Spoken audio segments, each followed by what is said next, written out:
안녕하세요. 자연의 법칙입니다. 오늘은 엑셀에 대해서 한번 배워볼 텐데요.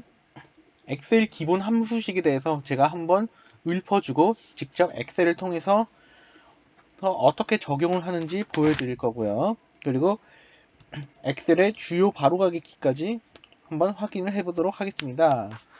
자, 여기도 마찬가지인데요. if 함수, 엑셀에 기본적으로 우리가 처음 들어보시는 분들 많을 거예요. 컴퓨터 활용 능력을 공부하신 분이면 충분히 알 수가 있는 건데요. 충분히 저희가 알 수가 있다 이렇게 얘기를 할 수가 있어요. 그래서 엑셀의 기본 함수식에 대해서 제가 일단 읊어주고 직접 보여드릴게요.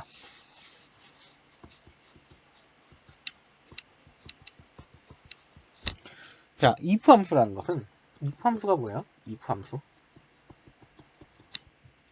조건식을 지정하고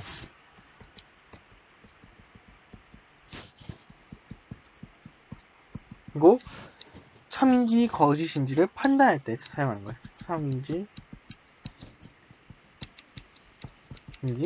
판단할 때 사용하는 겁니다. 그래서 if 함수라는 것은 그래서 식은 어떻게 되냐? if 해놓고 뭐 조건식, 참, 거짓 뭐 이렇게 확인할 수가 있고요. 다음 카운트 함수야. 카운트 함수. 카운트 함수는 뭘 것 같아요? 카운트에서 알 수 있듯이 지정된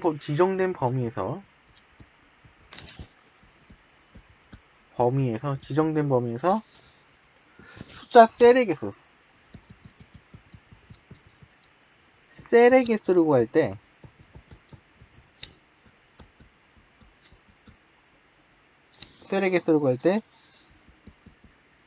사용하는 함수를 의미해요. 지정된 범위에서 셀의 개수를 구할 때 사용하는 함수를 의미하고요. 카운터 함수는 뭘까요? 카운터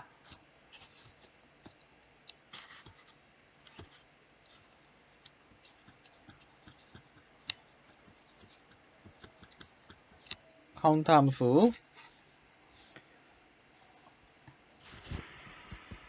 지정된 범위에서 빈 셀을 제외한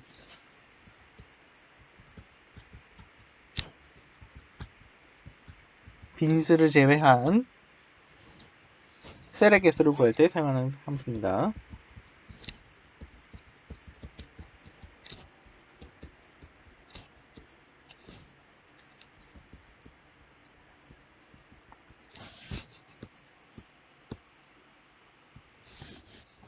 셀의 개수를 구할 때 사용하는 함수다.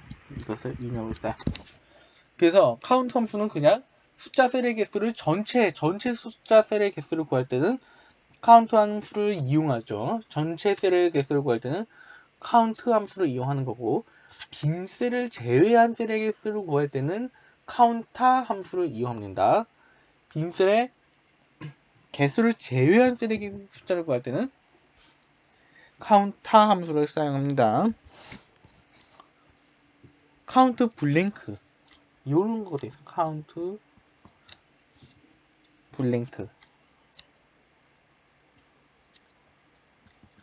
블랭크 함수는 뭘까요? 블링크가 뭐예요? 빈셀이에요. 그래서 여기서는 지정된 범위에서 빈셀의 개수를 구하는 겁니다. 지정된 범위에서 빈셀의 개수를 구할 때 사용하는 함수예요.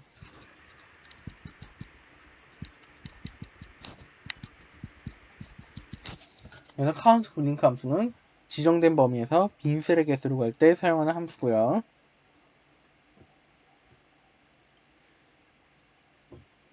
그래서 카운트 if 함수는요. 카운트 if 함수가 뭘 것 같아요? if 함수가 뭐였어? 조건식을 지정하고 참인지 거짓인지 판단할 때 사용하는 함수가 if 함수였죠. count if 함수는 count와 if 함수를 합한 거예요. 조건식을 지정해서 참인지 거짓인지 판단했을 때 그 참의 개수를 구하는, 조건을 만족하는 셀의 평균이 아니라 셀의 개수를 구할 때 사용하는 함수를 count if 함수다, 이렇게 얘기하고 있어요. 그래서 지정된 범위의 셀값 중에 if 함수를 세는 거예요. if 함수 중에 충족하는 개수를 세는 거야. 그래서 지정된 범위의 셀값 중에 조건에 성립하는, 조건에 만족하는 셀의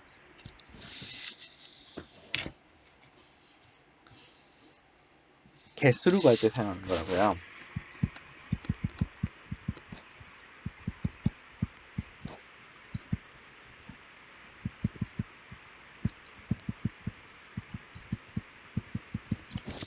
이게 count if 함수다, 이렇게 되는 거고요. 이 정도는 이해 가셨죠? 다시 한번 여기까지 일단 다시 한번 설명을 해보면, if 함수는 조건식을 지정하고 참인지 거짓인지 판단할 때 사용하는 거고, count if 함수는 지정된 범위의 셀값 중에, 요 if 함수는 참인지 거짓을 판단할 때 사용하는데, 그 조건식을 지정하고 이 참인 개수를 세는 것을 우리는 count if 함수다, 이렇게 보시면 되겠고, count 함수는 지정된 범위에서 숫자 셀의 개수를 구할 때 사용하고, count 함수는 빈 셀을 제외한 셀의 개수를 구할 때 사용하는 함수고요. count 블링크 함수는 말 그대로 빈 셀의 개수를 구할 때 사용하는 함수다, 이렇게 나타낼 수가 있습니다. 그래서 이렇게 한번 정리를 해보세요.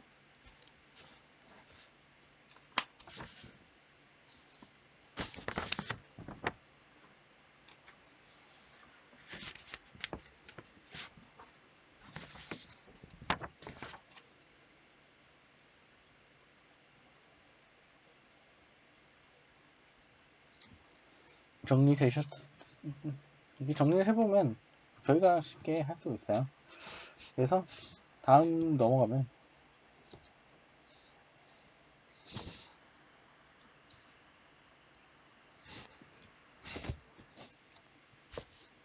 썸 함수가 있어요. 썸 함수는 지정된 범위의 합계를 구할 때 사용하는 함수입니다. 범위의 합계를 구할 때 사용하는 함수죠. 지정된 범위의 합계를 구할 때 사용하는 함수, 이걸 썸 함수라고 합니다. 지정된 범위의 합계를, 말 그대로 썸이죠. 합이죠. 썸 if는 뭘까요? 썸 if 아까 if가 많이 활용되는 count if, sum if, 뭐 average if는 없고요. average if도 있죠. 네, average if 있죠. 자, sum if는 지정된 범위의 셀값 중에서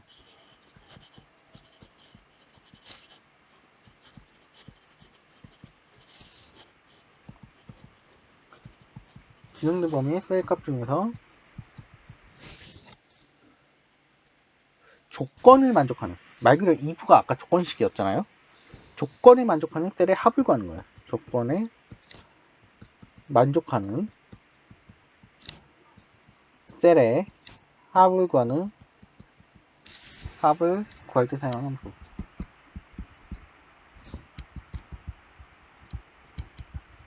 제가 지금 여기서 함수식을 안 써드리는 이유는 나중에 설명하겠지만, 함수 마법사라는 기능이 있어요. 그 함수 마법사에 글에 나와 있고, 함수 마법사를 통해서 이 식을 작성하는 게 훨씬 편할 거기 때문에 지금 여기서 따로 식을 적어드리진 않고 있습니다. 이게 됐죠? 다음 에버리지 함수.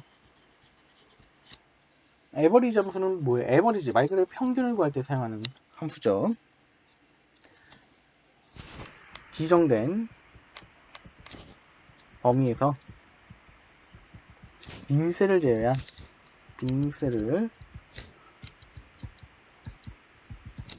제외한 모든 셀 여기서 셀이라는 것은 수치가 아닌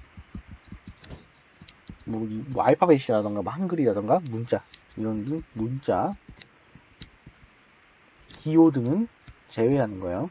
이런 거는 합을 걸 수가 없죠. 제함의 평균을 구하는 거야.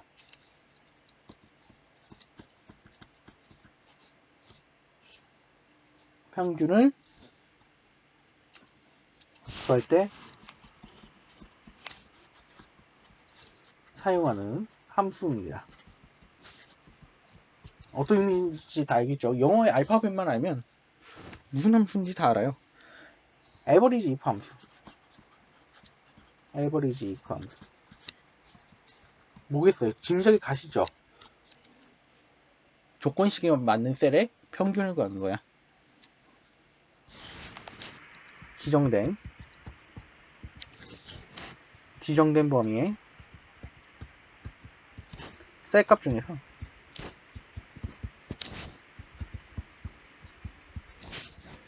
조건에 만족하는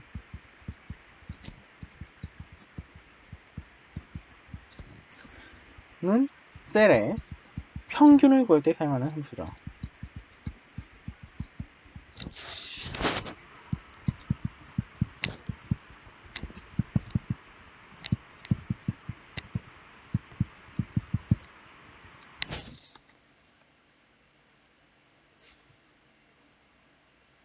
이걸 에버리지 if라고 합니다. 에버리지 if 함수가 이거고요. 그리고 에버리지 a 함수. 에버리지 a 함수. 에버리지 a 함수는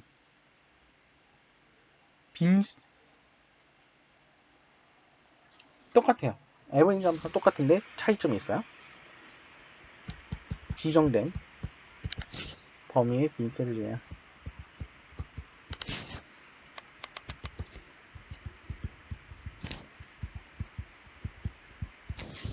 모든 셀 수치가 여기서 나옵니다. 수치가 아닌 문자 기호 등은 0으로 처리한 거예요. 여기서는 0으로 처리. 아까는 제외시켰잖아. 여기 위에 일반 에버리지 함수에서는 수치가 아닌 문자 기호 등은 제외시켰지만 여기서는 수치가 아닌 문자 기호 등은 0으로 처리를 했다는 거야. 0으로 처리. 예? 평균을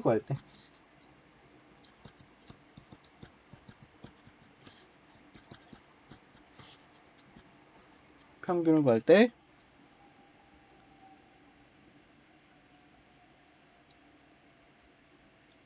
사용하는 함수다.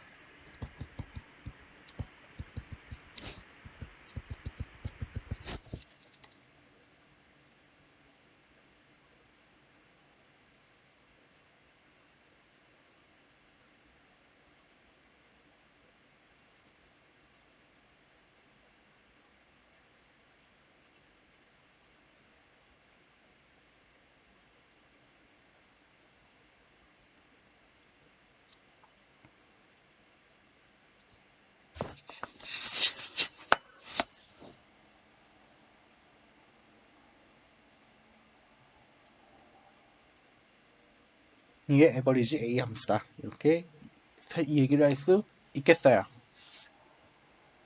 한번 조금 정리를 해보시면 될 것 같아요.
다음 보겠습니다.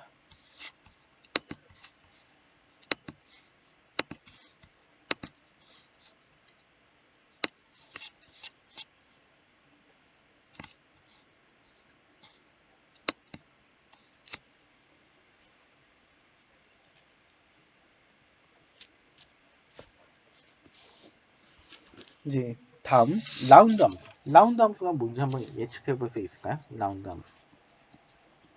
라운드 함수가 뭘까요? 라운드 함수. 라운드 함수는 대상값을 지정한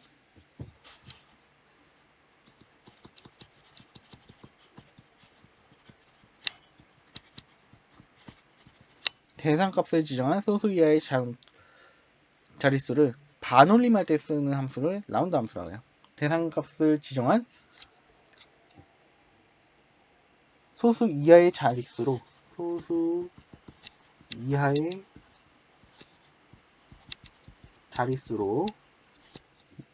반올림할 때 사용하는 함수예요.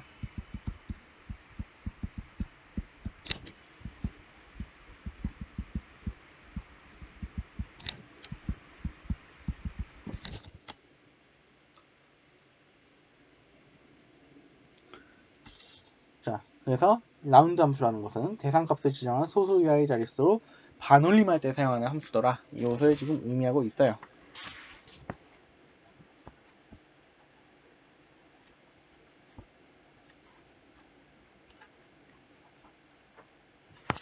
그래서 대상값을 지정한 소수 이하의 자릿수로 반올림할 때 사용하는 함수다. 지금 이거 얘기하고 있고요. 맥스 함수에 대해서 볼게요. 맥스 함수. 맥스 함수는 지정된 말 그대로 맥스, 지정된 범위의 셀값 중 가장 큰 거야. 셀값 중 가장 큰 범위, 큰 값을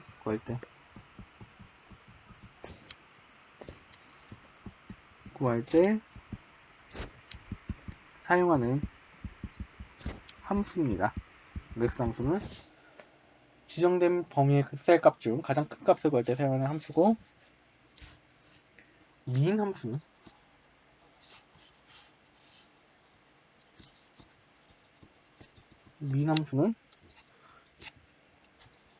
지정된 범위의 셀값 중 가장 작은 값을 구할 때 사용하는 함수죠. 민 함수는 지정된 범위의 셀값 중 가장 작은 값을 구할 때 사용하는 함수입니다. 한 장 넘기면, 그러면 뭐 라지 함수는 뭐겠어요? 이건 뭘 것 같아요? 라지 함수.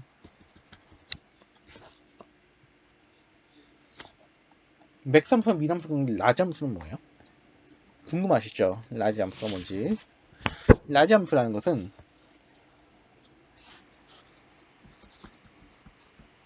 지정된 범위의 셀값 중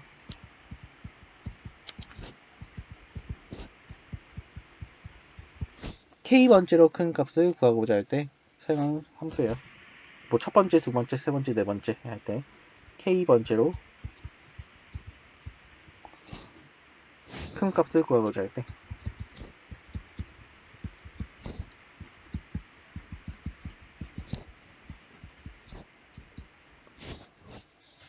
사용하는 함수다.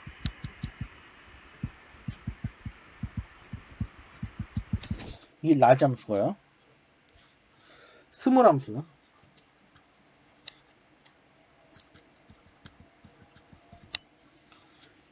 지정된 범위의 셀값 중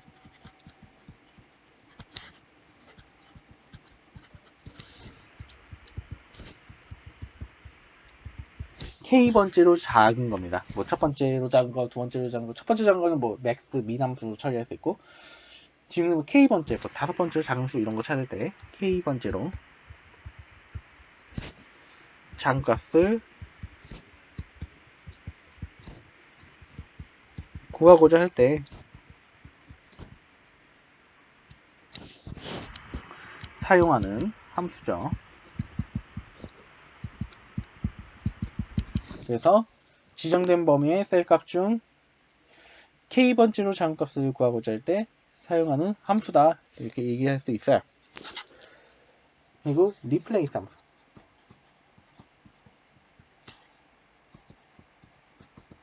말 그대로 리플레이스예요. 대체한다는 거죠. 리플레이스. 기존 데이터의 시작 위치부터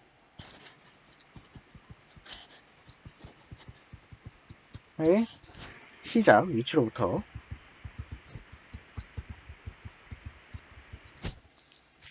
지정된 개수만큼의 데이터를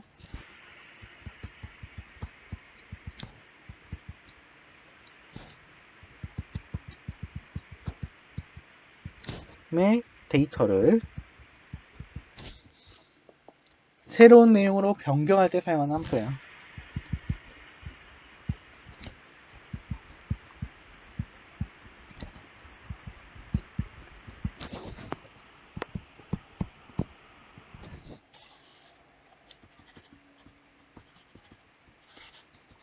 그래서 리플레이스 함수, 기존 데이터의 시작 위치부터 지정된 개수만큼의 데이터를 새로운 내용으로 변경할 때 사용하는 함수다, 이렇게 얘기를 할게요. 여기까지 한번 정리를 해볼까요?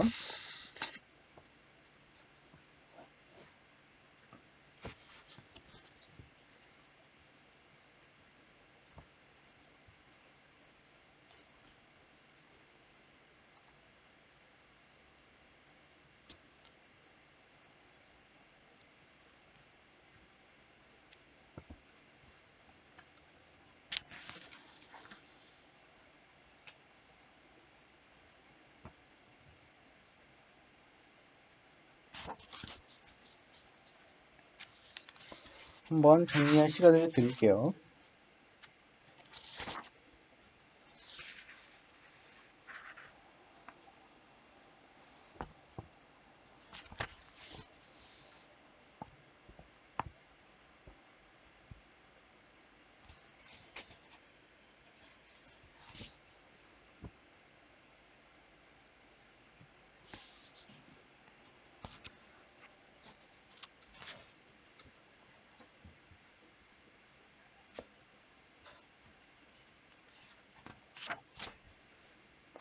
다음요.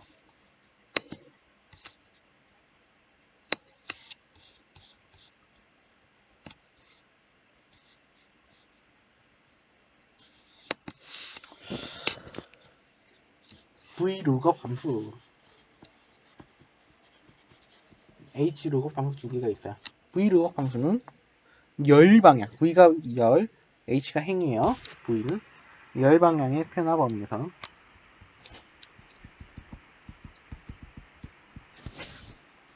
열 방향의 표나 범위에서 원하는 값을 찾을 때 사용하는 함수예요. 원하는 값을 찾을 때 사용하는 함수.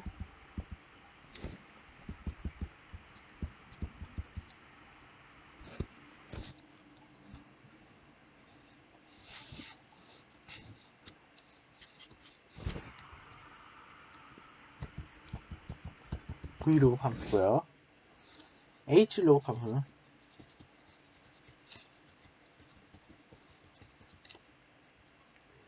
행 방향의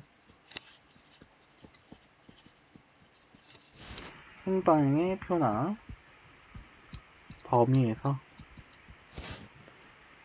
원하는 값을 찾을 때 사용하는 함수다, 이렇게 볼 수 있죠. 행 방향의 표나 범위에서 원하는 값을 찾을 때 사용하는 함수다.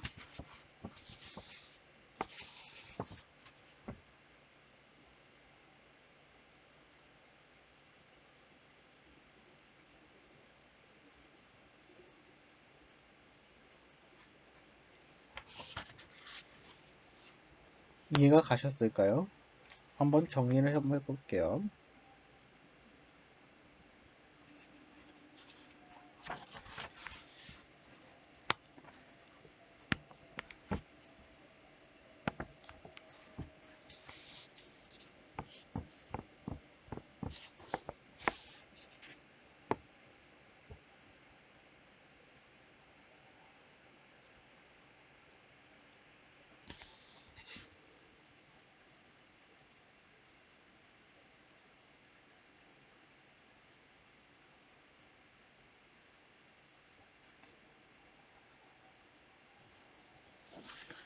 요 말고도 함수가 뭐 랭크 함수, 순위를 매기는 함수가 있고요. 랭크 함수는 순위를 매길 때 사용하는 함수예요. 말 그대로.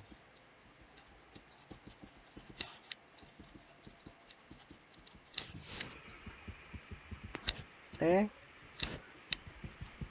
사용하는 함수죠.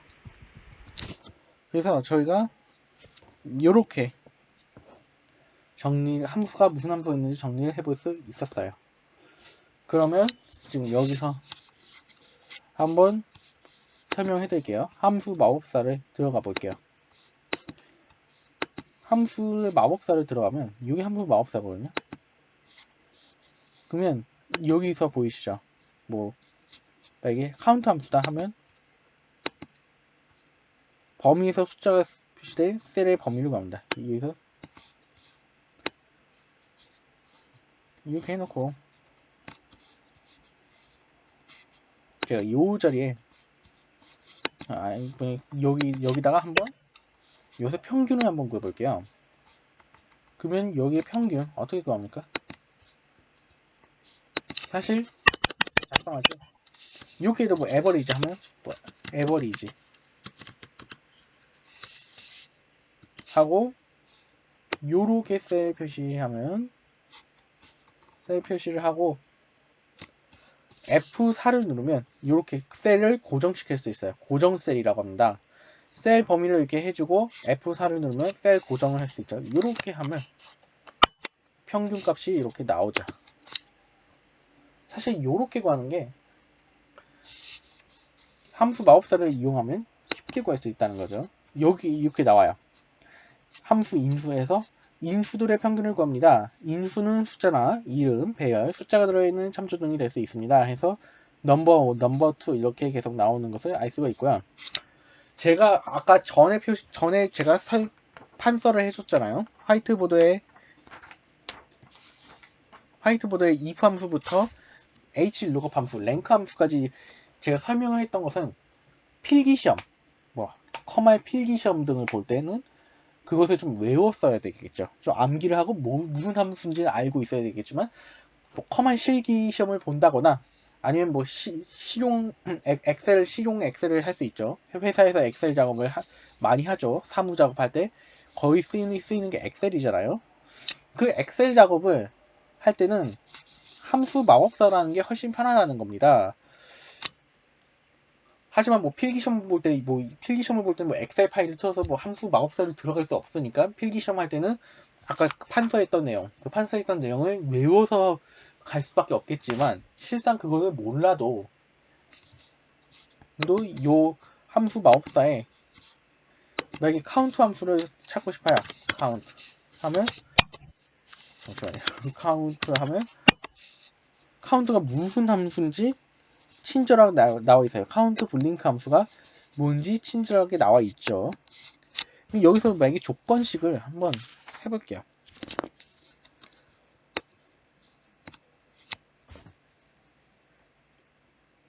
만약에 여기서 뭐 합격 여부 뭐 식을 하나 더 만들어서 뭐 합격 여부 이렇게 한번 해볼게요. 그래서 지금 조건을 한번 붙여보자는 거죠. 여기서는 지금 뭐예요?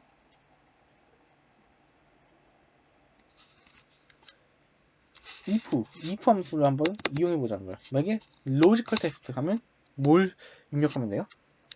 요 점수가 만약에 뭐 80점을 넘느냐, 80점 넘냐 이거 물어보고 있고요. 맞으면 합격. 쓸 때 그냥 이렇게 쓰면 안 됩니다. 이렇게 써도 되는데 이렇게 써도 큰 따옴표가 자동으로 붙는 경우가 있는데 안 붙는 경우도 있어요. 그래서 반드시 큰 따옴표 붙이고 합격 쓰고 다시 큰 따옴표로 달아줘야지 제대로 표시가 될 수 있고요. 만약에 뭐 이 조건에 맞지 않는다면 불합격 이렇게 해서 반드시 이렇게만 해주면 안 나와요. 이렇게 하면 유효지 않다고 뜨죠. 그냥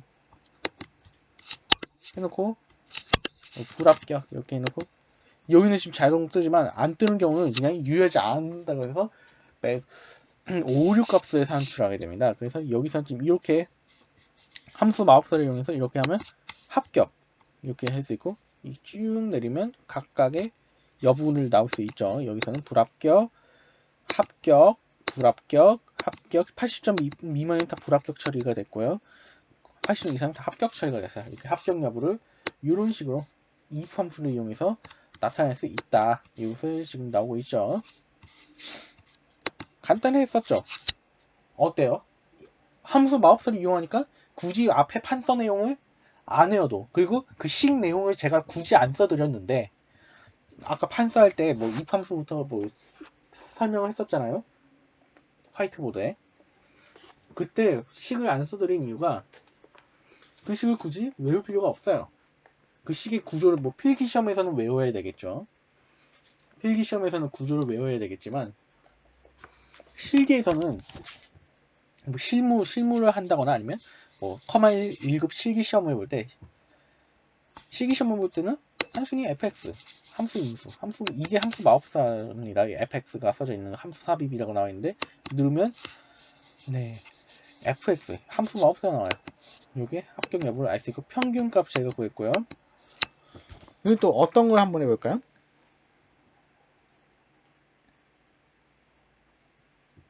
카운트 if 함수 개수 이렇게 제가 해볼게요.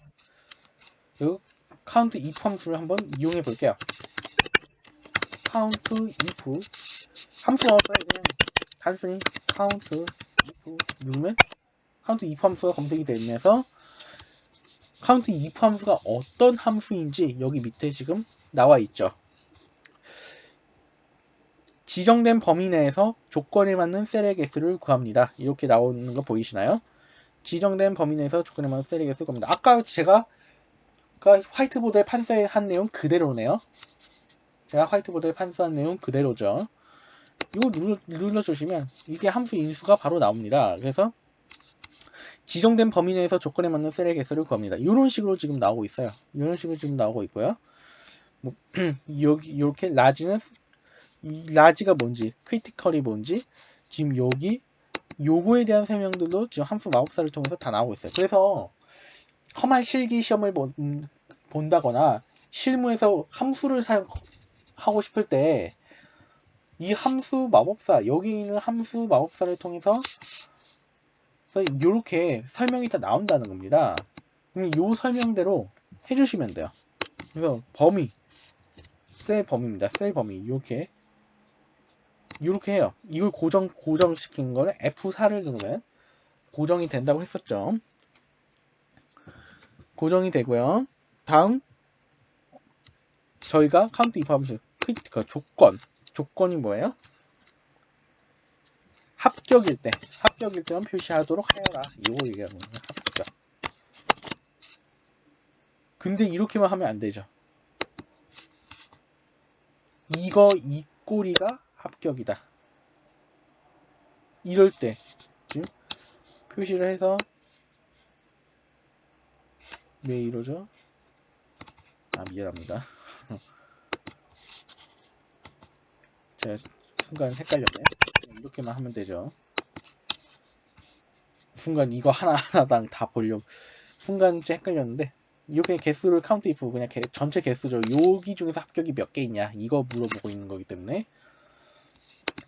전체 여기 이 범위 내에서 합격이 몇 개 있냐 물어보기 때문에 4개. 그리고 여기서 그냥 숫자 4로 나타내기 싫고 이런 식으로 나타내고 싶어. 4개 이런 식으로 나타내고 싶어.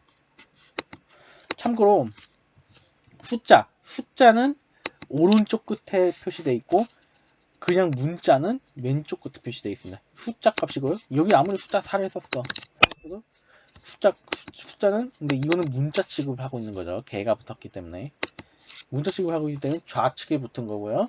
얘는 숫자 값이기 때문에 우측 셀의 우측 끝에 붙은 거고요. 얘는 좌측 끝에 붙었죠. 문자 취급했기 때문에 여기서 개를 붙이고 싶어. 요거처럼 개를 붙이고 싶어. 어떻게 붙여요? and 이 n Shift 누르고 7 숫자 7 누르면 n이 나오죠. n 하고 큰 따옴표 하고 개 하고 다시 큰 따옴표를 달아주면 이렇게 4개 이렇게 나오는 겁니다.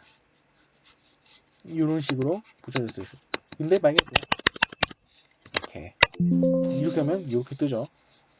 그냥 식만 해놓고 이게 아무것도 큰 따옴표 없이 그냥 개 하면 그냥 이렇게 뜨기 때문에 이거는 존재하지 않는 거죠. 그러면 이렇게 하면 되지 않냐? 이것도 아니죠.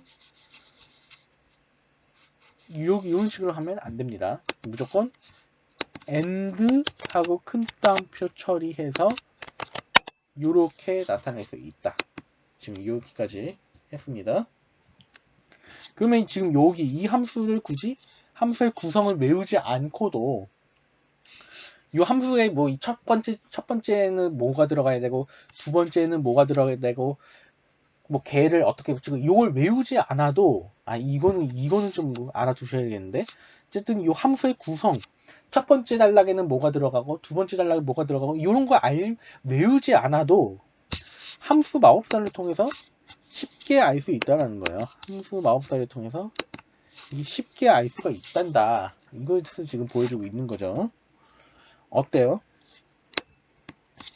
이 맥스 함수 한번 이용해 볼까요? 마지막 최대값.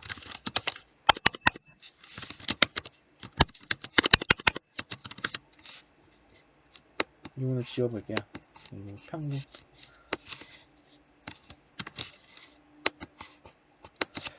그리고 반드시 는 붙이고 이렇게 해주셔야 이렇게 나옵니다. 그냥 만약에 아무것도 없이 이렇게 하면 이거 만약에 는 여기 등호 표시 없이 그냥 이렇게 하면 그냥 이거 그대로 나와요. 표출되지 않습니다. 반드시 는 표시 등호 표시를 하고 해야지 이렇게 나오는 겁니다. 그냥 뭐 빠르게 한다고 등호 표시 없이 하면 값이 산출되지 않겠죠. 평균값 최소값 다 구해볼게요. 참고로 셀에 있는 내용을 지우고 싶으면 셀 클릭하시고 델리트 키 누르면 지워집니다. 셀 누르고 델키 키보드에 델키 누르면 지워집니다. 최대값은 맥스 값을 구할 수 있어요. 반드시 눈을 표시하고 또 함수 마법사를 검색하세요. 함수 마법사 최대값에 는 표시해놓고 함수 마법사를 바로 들어가시면 맥스 값이 있어요. 맥스 검색하면 이렇게 나와요. 맥스 최대값을 구합니다. 논리값과 테스트는 제외됩니다. 이렇게 나와 있죠. 굳이 외우지 않아도 지금 또 증명이 됐잖아요. 굳이 외우지 않아도 지금 이렇게 함수 마법사를 통해서 설명이 되어지고 있다라는 겁니다. 그래서 이 맥스 값을 눌러주시면 이렇게 최대값을 구하는 값이 나오죠. 근데 뭐 이런 식으로 표시하면 이게 최대값 지금 이렇게 표시하면 안 되고 우린 점수의 최대값을 구하고 싶은 거잖아요. 얘는 이렇게 설정하면 월불 200이라는 요 항목에서도 최대값을 구하게 될 거라고요. 그래서 이거는 안 돼요. 그리고 범위를 이렇게 지정해 줍니다. 이렇게 지정해 주고 고정하려면 F4를 누르면 고정이 된다 했죠. 고정을 해주시면 이렇게 최대값이 93점이 최대값이다. 이렇게 지금 맥스 값을 이용해서 최대값을 구하고 있죠. 맥스 값을 이용해서 최대값을 구하고 있고요. 최소값을 구하기 위해서 다시 는 하고 최소값은 무슨 함수였어요? 민 함수였어요. 민 함수이기 때문에 민 함수를 눌러주시면 이번에는 자 점수의 최소값을 이렇게 구할 수 있어요. 이렇게 드래그 해주시면 G3에서 G12 해놓고 F4 누르면 고정, 셀을 고정시켰다. 이렇게 보이시죠? 점선으로 이렇게 이게 고정됐다는 의미죠. 이게 고정됐다는 의미고 여기서 눌러주시면 최소값 18점이 나옵니다. 여기서 점을 표시하고 싶어요. 그러면 어떻게 해요?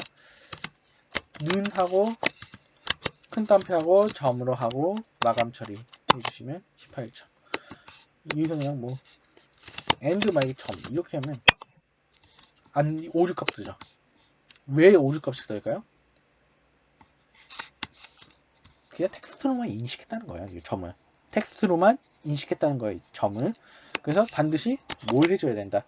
큰 따옴표를 해줘야 값이 산출이 되더라. 이렇게 여기도 마찬가지.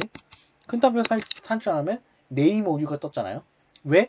이 점이 수식과 수식은 수식대로 인식하고 점이라는 그냥 텍스트로만 인식했기 때문에 이건 결합할 수가 없는 거죠. 그래서 네임 오류를 산출한 거고요. 다시 n 하고 여기서 점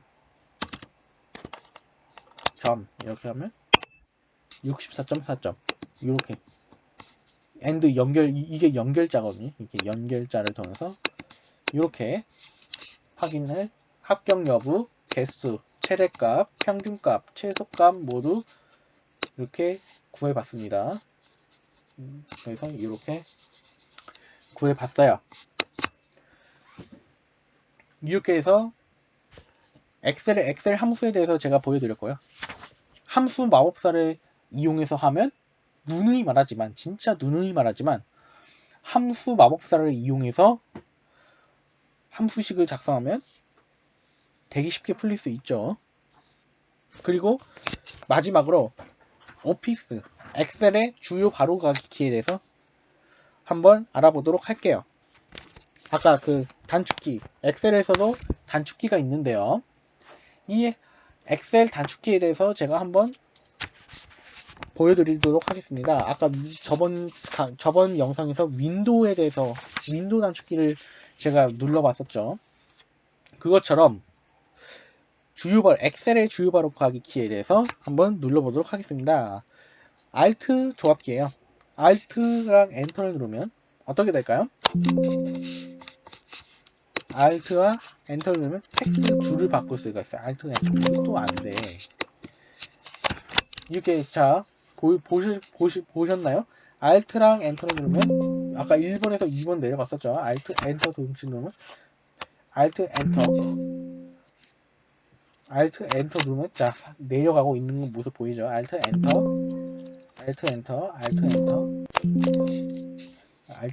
이렇게 누르면 내려가는 모습을 보입니다. 그래서 Alt 엔터는 텍스트 줄 바꿉니다. 그죠? Alt와 I를 누르면 Alt와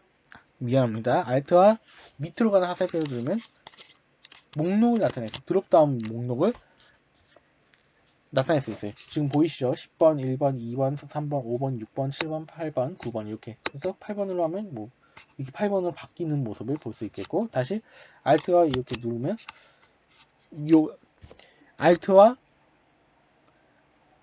밑으로 내려가는 방향키 아래 방향키를 누르면 목록의 현재 열값을 드롭다운 목록을 나타내요. 열값이에요. 열값. 이것이 열이고 행인 건 아시죠? 세로가 열이고 가로가 행인 건 알 거야. 그래서 이렇게 정리를 할 수가 있죠. 사실 4번으로 되돌려 놓을 수 있는데 뭐 없네요. 심지어 4번. 자, 되돌려 놓는 거 Alt, Ctrl Z를 누르면 되돌려집니다. 사실 Ctrl Z를 누르면 4번 이렇게 Ctrl Z 제가 뭐 이렇게 써놓고 Ctrl Z를 누르면 다시 원상복귀 되는 거. 자, Alt F1을 하면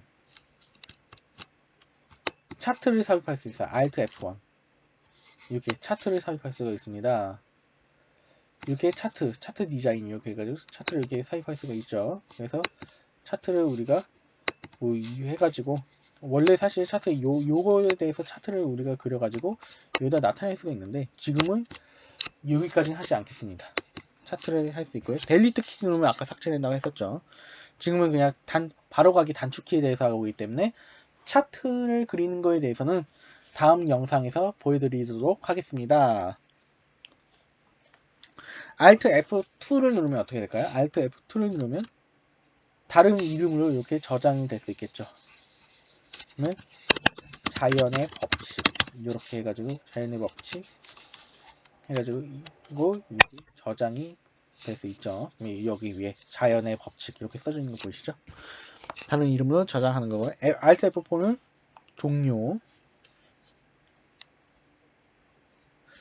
Alt D는 데이터 메뉴예요. Alt D 누르면 여기 보이시죠? 여기를 의미하고 있고요. Alt I는 삽입 메뉴예요. Alt I 삽입 메뉴. 그래서 컨트롤 이렇게까지 해서 Alt 조합 바로가기 키에 대해서 다시 한번 정리를 해보면 Alt 플러스 엔터는 텍스트 줄을 바꾸는 거였어요. Alt 플러스 엔터는 텍스트 줄을 바꾸는 거였고 Alt 플러스 엔터는 목록의 현재 열값을 드롭다운 목록으로 나타낸 거였습니다.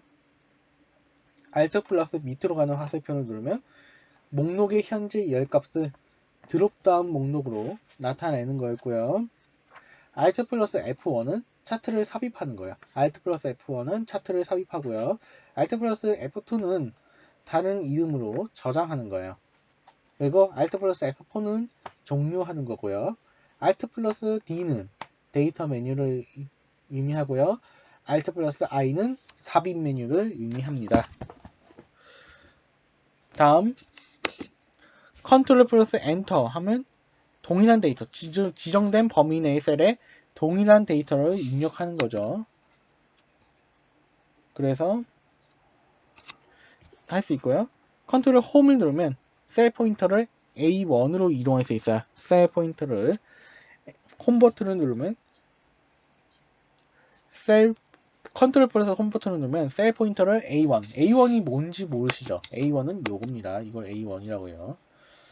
나중에 여기를 또 따로 설정할 수 있어요. 이걸 무슨 만약에 자연의 법칙 이렇게 하면 요 O4의 셀 이름은 자연의 법칙입니다.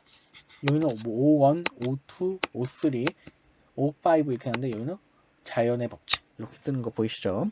이렇게 셀의 이름을 지정해 줄 수 있습니다. 컨트롤 플러스 페이지 다운 하면 다음 워크시트 오른쪽 이 워크시트를 이걸 워크시트라고 하는데요. 워크시트라고 해요. 이걸 워크시트라고 하는데 다음 워크시트로 이동할 수가 있어요. 사실 근데 페이지 다운을 누르는 컨트롤 플러스 페이지 다운은 다음 워크시트로 이동하고 컨트롤 플러스 페이지 업 하면 이전 워크시트로 이용해요. 페이지 다운은 다음 워크시트, 페이지 업 하면 이전 워크시트로 이동하고 그래서 컨트롤 플러스 페이지 다운은 다음 워크시트로 이동하고요. 컨트롤 플러스 페이지 업은 이전 워크시트로 이동합니다. 컨트롤 플러스 스페이스바는 여기서부터 새로 시작하겠다. 즉 셀 포인터가 위치한 세로열 전체를 선택할 수가 있어요. 지금 세로열 전체가 선택한 거 보여요? 만약에 M을 하면 컨트롤 플러스 시프트 미안합니다. 컨트롤 플러스 스페이스바를 누르면 전체 열 값이 지금 모두 선택이 된 것을 전체 세로열이 선택된 것을 확인할 수가 있죠. 컨트롤 F6 하면 다음 통합 문서로 이동을 하게 되고요. 컨트롤하고 여기 빼기 버튼 누르면 다시 버튼이라고도 하죠. 선택한 셀의 대화 상자를 표시할 선택한 셀에 삭제 방식을 묻는 대화 상자를 표시할 수 있습니다. 그래서 컨트롤 빼기 버튼 누르면 여기 삭제라는 대화 상자가 표시가 되죠. 이것을 우리는 대화 상자라고 해요.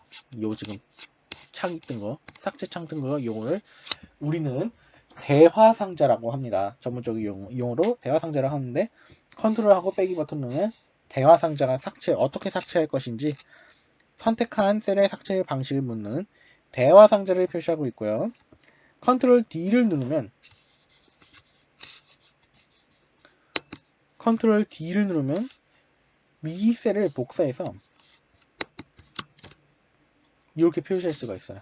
다시 되돌리면 이렇게 위 셀을 바로 위에 있는 셀을 복사해서 이렇게 18점 여기로 64.4 이런 식으로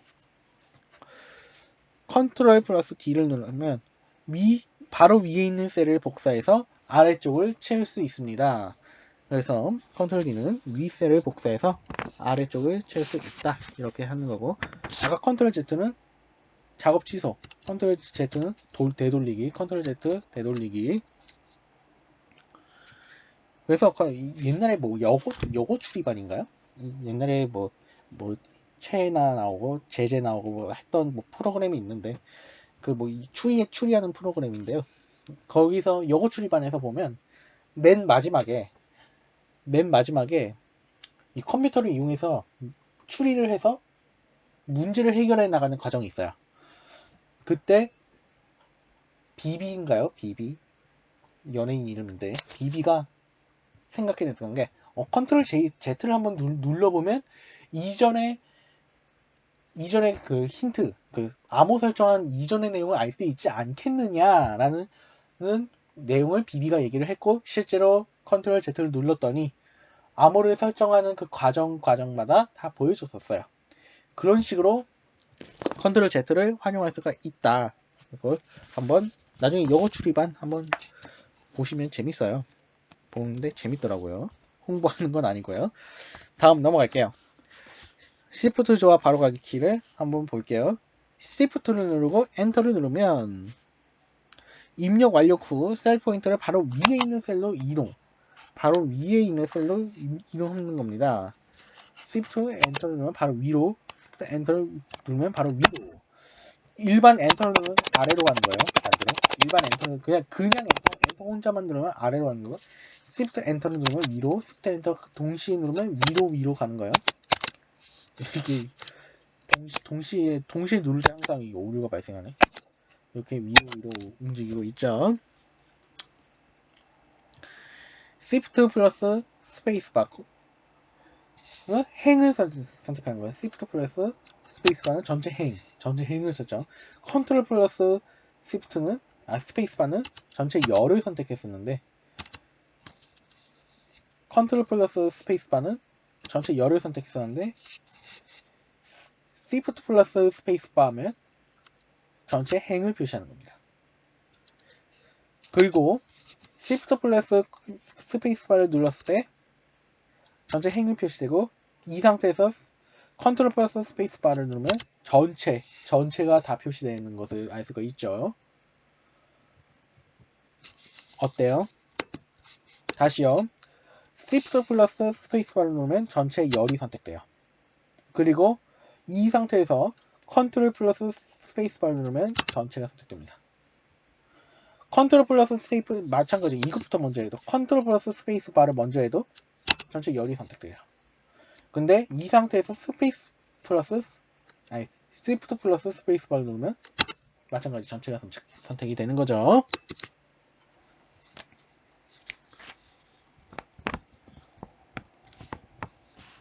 그리고 Shift 플러스 델리트를 누르면 잘라내기예요.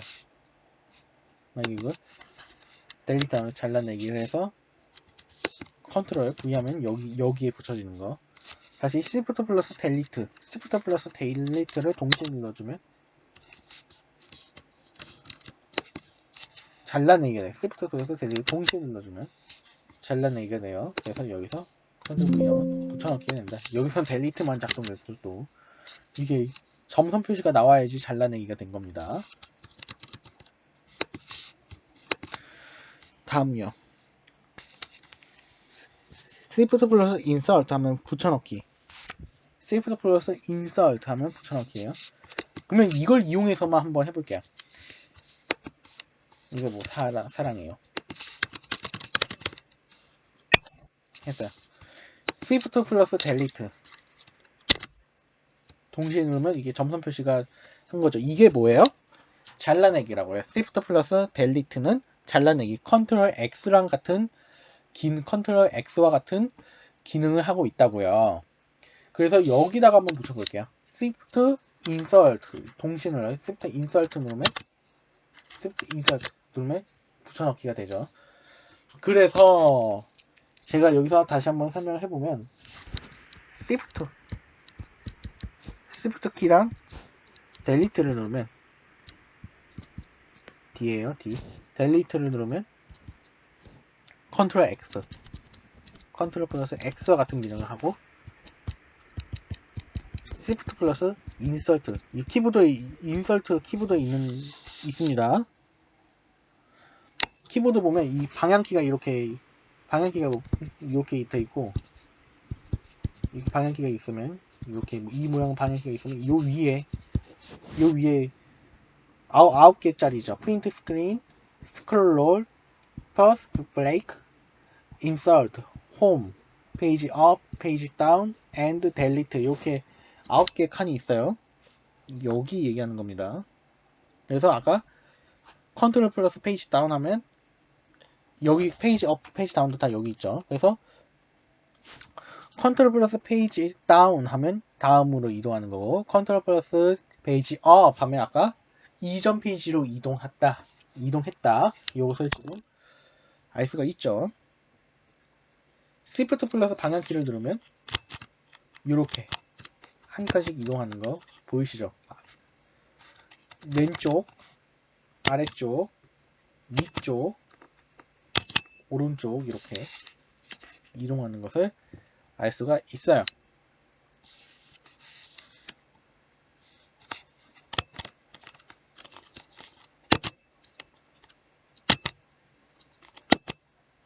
어때요? 그래서 Shift 조합 바로 가기에 대해서 다시 한번 정리를 해보면, Shift 플러스 엔터를 누르면 입력 완료 후 셀 포인트를 바로 위에 셀로 이동시키는 거예요. Shift 엔터는 입력 완료 후 셀 포인터를 바로 위에 셀로 이동하는 거고, 엔터는 입력 완료 후 셀 포인터를 바로 아래 셀로 이동하는 거. 그냥 엔터만 눌렀을 때는. 그리고 컨트롤 스페이스 바를 누르면 전체 열을 선택했다면 Shift 플러스 스페이스 바는 행 전체를 선택할 수 있고요. Shift 플러스 델리트 키는 잘라내기, Shift 플러스 인서트 키는 붙여넣기, Shift 플러스 방향키 하면 방향키 방향 셀 한 칸씩 이동하는 거 얘기하는 거예요. 마지막으로 마지막 기타에 대해서 볼게요. 자, F1을 보면 지금 도움말이 나오죠. F1은 도움말입니다. 이 도움말에서 어떻게 데이터 서식 지정을 어떻게 해요? 뭐 이렇게 하면 이렇게 해가지고 이런 식으로 설명이 나오죠. 이런 식으로 설명 나오는 거 보이시죠? 여기 뭐 동영상도 있네요. 동영상 재생하면 이게 자세하게 설명을 해줘요. 보이시죠? 이게 동영상 강의도 나와 있어요. 어떻게 하는지 설명이 돼 있습니다. 자, 그냥 F2를 누르면요, 현지 셀을 편집할 수 있어요. 우리가 이 수식, 이 4개 안에 들어져, 그냥 단순 셀만 봤을 때는 그냥 단순히 나오는 것 같지만, 그냥 단순히 4개라고만 나와 있는 것 같지만, F2를 눌러주시면 이렇게 카운트 if 해가지고 요런 식으로 카운트 if 해가지고 이 식을 구성 요소를 알 수 있습니다. 그래서 F2는 현재 셀을 편집한다, 요 의미예요. 현재 셀을 편집하는 의미 F2. F4는 절대참, 아까 우리가 했었죠. 절대참조. 이 함수를 볼 때, 이 함수에서 여기 셀 고정, 범위 고정할 때, 셀 고정할 때 F4 누르면 범위를 셀을 고정시킬 수 있어요. 절대참조. 이것을 우리는 절대참조다, 이렇게 얘기를 할게요. 홈 버튼을 누르면 첫 번째 셀로 이동하는 겁니다. 작업하기 첫 번째 셀로 이동하는 거고요. 탭을 누르면 다음 셀로 이동해요. 탭 누르면 다음 셀로 이동하죠. 지금 여기 오류가 걸려가지고 전 페이지로 이동하고 있는데, 전 셀로 이동하고 있는데 가장 처음 셀로 이동하고 있습니다. 그리고 엔터 입력하는 거죠. 엔터면 입력하고 있어요. 이렇게 하고 는 3분에서 5 하고 엔터를 누르면 이렇게 8 이렇게 나오는 거죠. 그리고 그냥 페이지 다운만 눌렀을 때는 한 화면 아래로 이동하고 페이지 업을 눌렀을 때는 한 화면 위로 이동하는 겁니다. 페이지 다운을 눌렀을 때는 한 화면 아래로 이동, 페이지 업을 눌렀을 때는 한 화면 위로 이동하는 겁니다. 그렇게 해서 정리를 하실 수가 있겠네요.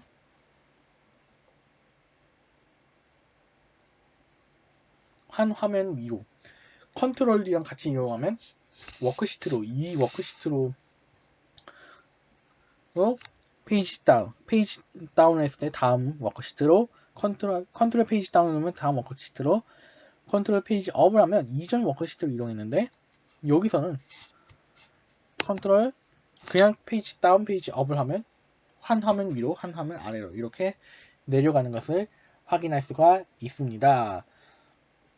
지금까지 이렇게 어떻게 하는지 함수에는 어떤 종류가 있는지부터 시작해서 이렇게 직접 합격 여부를 따져봤고요. 그리고 개수 카운트 if를 통해서 조건식에 맞게 몇 개가 산출됐는가, 최대값 맥스 함수를 이용해서 최대값을 구해봤고요. 에버리지 함수를 이용해서 평균값 구해봤고요. 최소값을 이용해서 민 함수를 이용해서 최소값을 구해봤습니다. 이렇게 하니까 엑셀이 어때 보이세요? 엑셀 별거 아닌 거죠. 별거 아닌 것처럼 느껴지시죠?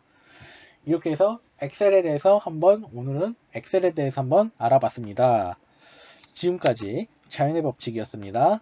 감사합니다.